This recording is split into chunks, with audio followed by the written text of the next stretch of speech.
Magandang araw po sa ating lahat. So, tayo naman po ngayon ay nandito sa ibang topic. This is about distance formula.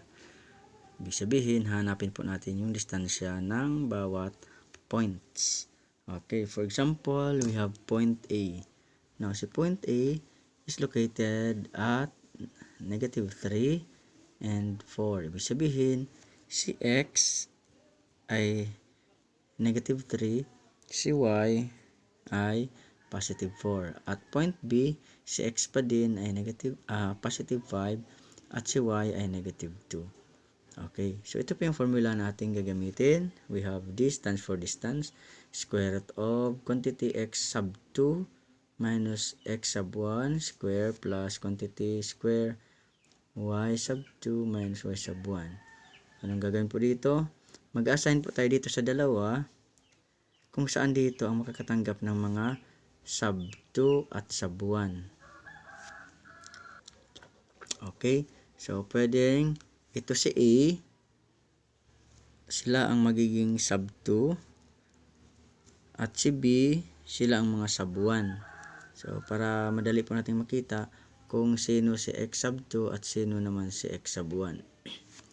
Okay po, so ibig sabihin yung mga number na nandito sila yung sub 2 at yung mga number nandini sila yung mga sub 1. Okay po. Okay. So substitute tayo.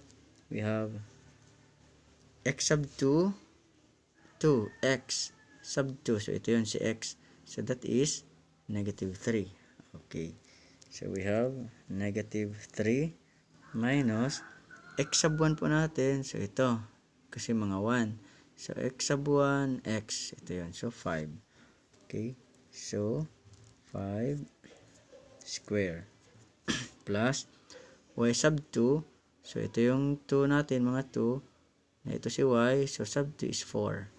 So we have 4 minus ang ating y sub 1. Ito ang 1. Y sub 1 is -2. So we have -2 square, then symbol of square root sign. Okay, so simplify.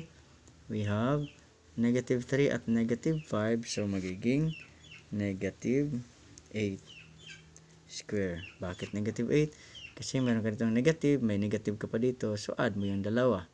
So that becomes 8. So silang dalawa ay negative, so magiging -8 square plus 4 negative times -2 becomes plus. So we have 4 plus 2. So bakit naging plus 2? Since negative times negative becomes positive. Okay. So that becomes square. So we have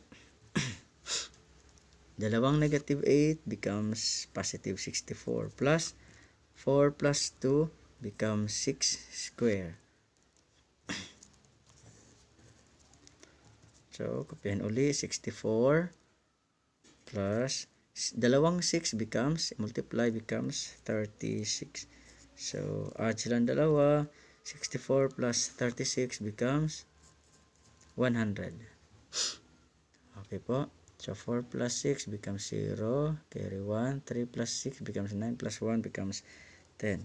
Now, square root of 100 becomes 10. So, ibig sabihin, ang layo ni A kay B ay 10 units. Okay po. Ulitin ko po. Formula natin, we have x sub 2 minus x sub 1 plus y sub 2 minus y sub 1 square. Square po yung dalawa, then square root.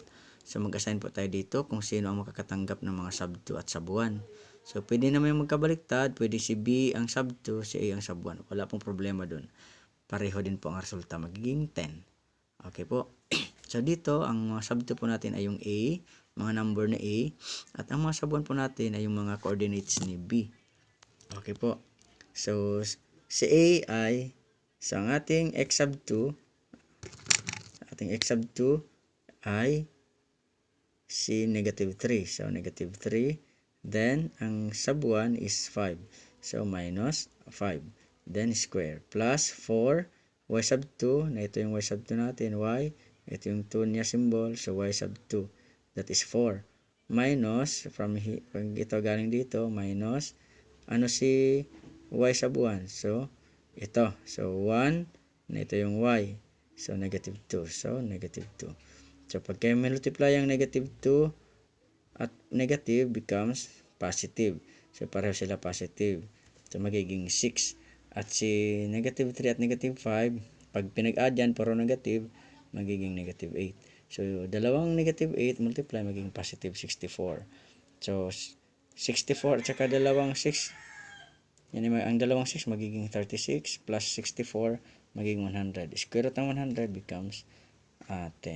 So, our final answer is 10 units. Okay po. Thank you po.